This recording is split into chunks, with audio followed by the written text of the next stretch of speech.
The school hallway was unusually silent. Mr. John, the janitor, pushed his old mop bucket down the corridor. His steps were slow, his shoulders worn from years of quiet service. He never asked for much, just a job and the chance to help in whatever way he could. But that morning, something was different. The intercom crackled above him. "Mr. John, please report to the principal's office immediately."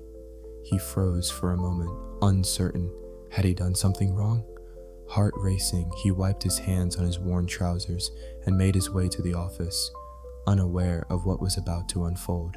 Just a few weeks earlier, on a rainy afternoon, students had been laughing and rushing through the halls, all except one. Liam, a quiet fifth grader, sat hidden behind the stairwell. His head was buried in his arms, shoulders shaking with silent sobs. Mr. John noticed the mop left abandoned nearby. He knew what that meant. Without saying a word, he gently sat beside the boy. "I used to cry behind stairwells too," he said softly, gazing ahead. "A long time ago. No one ever noticed." Liam didn't respond, but his sobs slowed. "Bad day?" John asked. The boy nodded. "Everyone laughs at my clothes," he whispered. "They smell like smoke because we live in a shelter." Mr. John reached into his pocket and handed him a clean, neatly folded handkerchief. "Here, my lucky handkerchief. I got through some tough days with this." Liam looked up, confused but comforted. "You matter, kid," Mr. John said gently. "No matter what anyone says, and you're not invisible." That quiet moment changed everything. Now, back in the present, Mr. John stepped into the principal's office.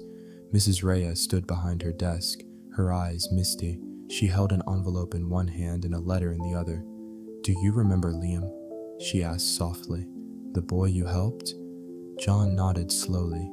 She took a deep breath and continued. "He wrote about you." His story reached the school board. They were moved, deeply. She paused, her voice trembling. "They're creating a scholarship in your name, and the mayor wants to award you with a Medal of Service." Mr. John's eyes welled up, not because of the recognition, but because, after all these years, someone had finally seen him.